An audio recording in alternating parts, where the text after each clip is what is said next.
ಹೀಗೆ ಮುಖ್ಯಮಂತ್ರಿ ಸಿದ್ದರಾಮಯ್ಯ ಅವರಿಗೆ ಪ್ರಾಸಿಕ್ಯೂಷನ್ನ ಆತಂಕ ಎದುರಾಗಿದ್ರೆ ಇನ್ನೊಂದು ಕಡೆ ಮೈತ್ರಿ ಪಕ್ಷಗಳು ಮುಖ್ಯಮಂತ್ರಿ ವಿರುದ್ಧ ಪಾದಯಾತ್ರೆಗೆ ಸಜ್ಜಾಗಿವೆ. ಹಾಗೆಂತೇಳಿ ಪಾದಯಾತ್ರೆಗೆ ಸಜ್ಜಾದಂಥವ್ರಿಗೆ ಆರಂಭದಲ್ಲೇ ಒಂದಿಷ್ಟು ವಿಘ್ನಗಳು ಎದುರಾಗಿದ್ವು. ಒಂದು ಕಡೆಯಲ್ಲಿ ಕುಮಾರಸ್ವಾಮಿ ಅವರು ಮುನಿಸ್ಕೊಂಡಿದ್ರು. ಈಗ ಅವರ ಮನವೊಲಿಕೆಯನ್ನು ಮಾಡಿ ಆಯಿತು. ಅಷ್ಟೊತ್ತಿಗಾಗಲೇ ಬಿಜೆಪಿಯಲ್ಲಿ ಮತ್ತೆ ಬಿರುಕು ಮೂಡಿದೆ. ಪ್ರತ್ಯೇಕ ಪಾದಯಾತ್ರೆಗೆ ಯತ್ನಾಳ್ ಟೀಮ್ ರೆಡಿ ಆಗ್ತಾ ಇದೆ.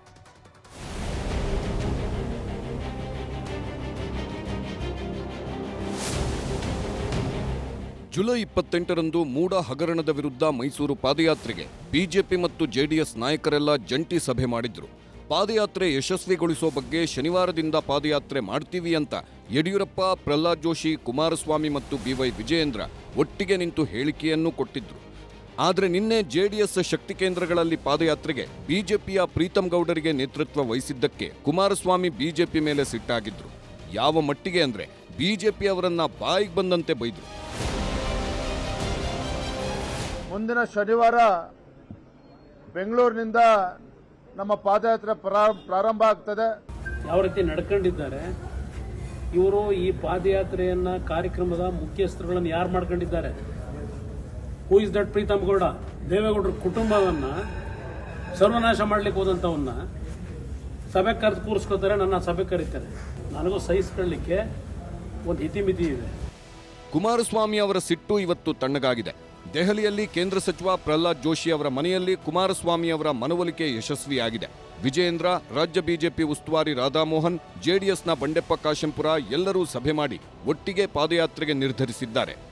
ಶನಿವಾರ ಬೆಳಗ್ಗೆ 8:00 ನೈಸ್ ರೋಡ್ ಜಂಕ್ಷನ್ ಇಂದ ನಮ್ಮ ಪಾದಯಾತ್ರೆಗೆ ಆಗಲೇ ನಿಶ್ಚಯ ಆಗಿದೆ, ನಿರ್ಧಾರ ಆಗಿದೆ ಜಾಗ ಏನು ಅಂತೇಳಿ. ಅಲ್ಲಿ ಬೆಳಗ್ಗೆ 8:00 ಕೂಡ ನಮ್ಮ ಪಾದಯಾತ್ರೆ ಪ್ರಾರಂಭ ಆಗ್ತದೆ, ಚಾಲನೆ ಸಿಗ್ತದೆ. ನಮ್ಮ ಎರಡು ಪಕ್ಷದ ಶಾಸಕರುಗಳು ಇರ್ತಾರೆ.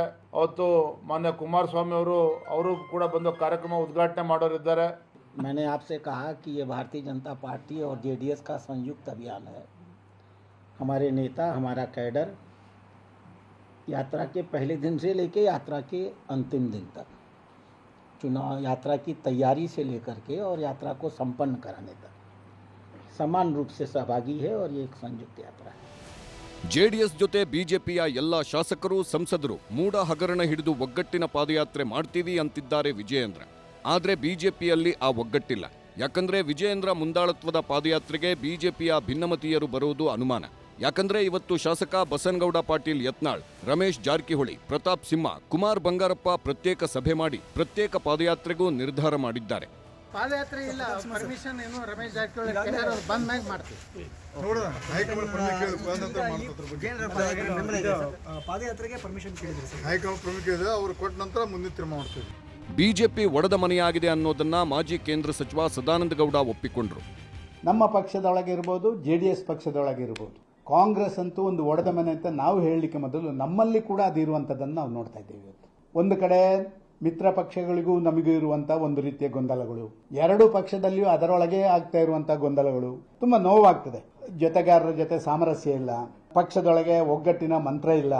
ಮುಖ್ಯಮಂತ್ರಿ ಸಿದ್ದರಾಮಯ್ಯನವರನ್ನ ಇಕ್ಕಟ್ಟಿಗೆ ಸಿಲುಕಿಸುವ ವಿಪಕ್ಷಗಳಿಗೆ ಮೂಡ ಅನ್ನೋ ಬ್ರಹ್ಮಾಸ್ತ್ರ ಸಿಕ್ಕಿದೆ. ಆದರೆ ಅದೇ ವಿಪಕ್ಷದಲ್ಲೇ ಒಗ್ಗಟ್ಟಿಲ್ಲ. ಇದು ಕಾಂಗ್ರೆಸ್ಗೂ ವರದಾನ ಆಗೋದು ನಿಶ್ಚಿತ. Political bureau report, news 18. ಕನ್ನಡಿಗರ ನೆಚ್ಚಿನ ನ್ಯೂಸ್ 18 ಕನ್ನಡ ಈಗ ವಾಟ್ಸ್ಆಪ್ನಲ್ಲೂ ಲಭ್ಯ. ಕರ್ನಾಟಕ, ದೇಶ ವಿದೇಶಗಳ 360 ಡಿಗ್ರಿ ಸುದ್ದಿಯ ವಿವರಗಳನ್ನ ನಿಮ್ಮ ಕೈ ಬೆರಳುಗಳಲ್ಲೇ ಪಡಿಲಿಕ್ಕೆ ಈ QR ಕೋಡ್ ಅನ್ನ ಸ್ಕ್ಯಾನ್ ಮಾಡಿ, ನಮ್ಮ ಚಾನಲ್ ಫಾಲೋ ಮಾಡಿ, ನೋಟಿಫಿಕೇಶನ್ ಆನ್ ಮಾಡಿ.